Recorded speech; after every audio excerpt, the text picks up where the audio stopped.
Hey, good afternoon, everybody. It's May 1st, 2023, and we're in the Old Testament. We're in the book of Leviticus. We're going to read chapter 27. So we're going to end our book, this book of the laws. And this last section kind of deals with, well, you know what? Something was dedicated to the Lord, and I gave it to the Lord, but now I've decided, you know what? I really do need it.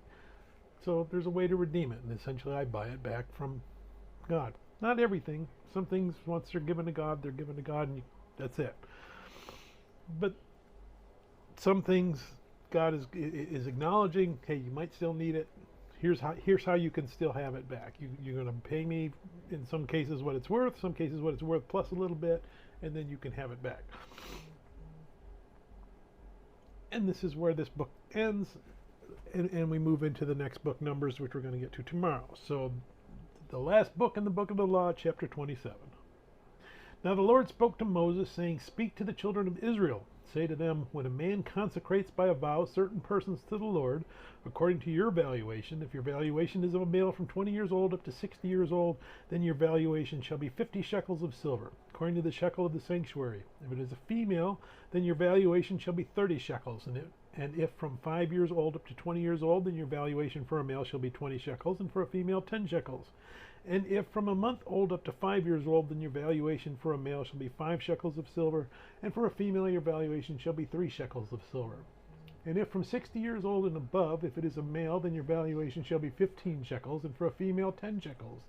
But if he is too poor to pay your valuation, then he shall present himself before the priest, and the priest shall set a value for him. According to the ability of him who vowed, the priest shall value him.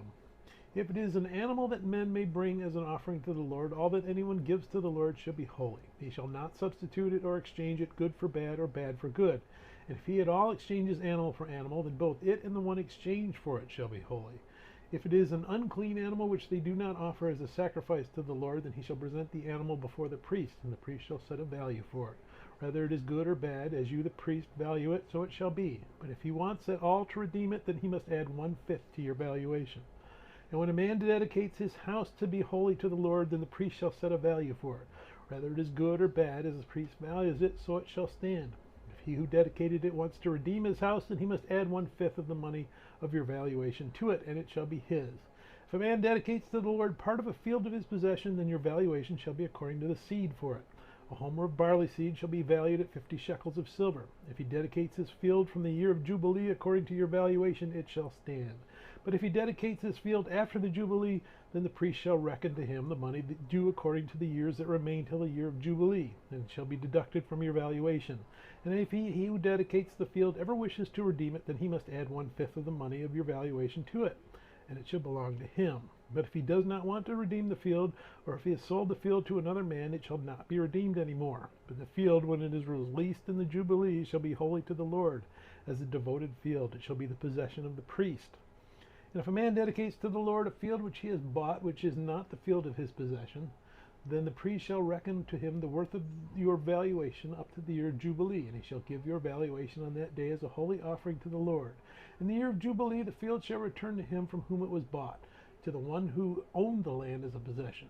And all your valuation shall be according to the shekel of the sanctuary, 20 gerahs to the shekel.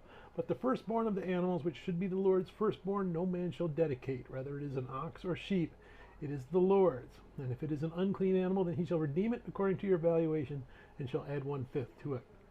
Or if it is not redeemed, then it shall be sold according to your valuation.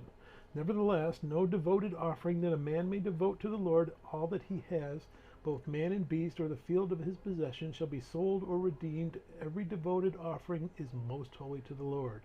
No person under the ban who may become doomed to destruction among men shall be redeemed, but shall surely be put to death. And all the tithe of the land, whether of the seed or of the land or the fruit of the tree, is the Lord's. It is holy to the Lord. If a man wants at all to redeem any of his tithes, he shall add 1/5 to it. And concerning the tithe of the herd of the flock, of whatever passes under the rod, the 10th one shall be holy to the Lord. He shall not inquire whether it is good or bad, nor shall he exchange it. And if he exchanges it at all, then both it and the one exchanged for it shall be holy. It shall not be redeemed. These are the commandments which the Lord commanded Moses for the children of Israel on Mount Sinai. May God bless the reading of his word. May God bless you. Bye.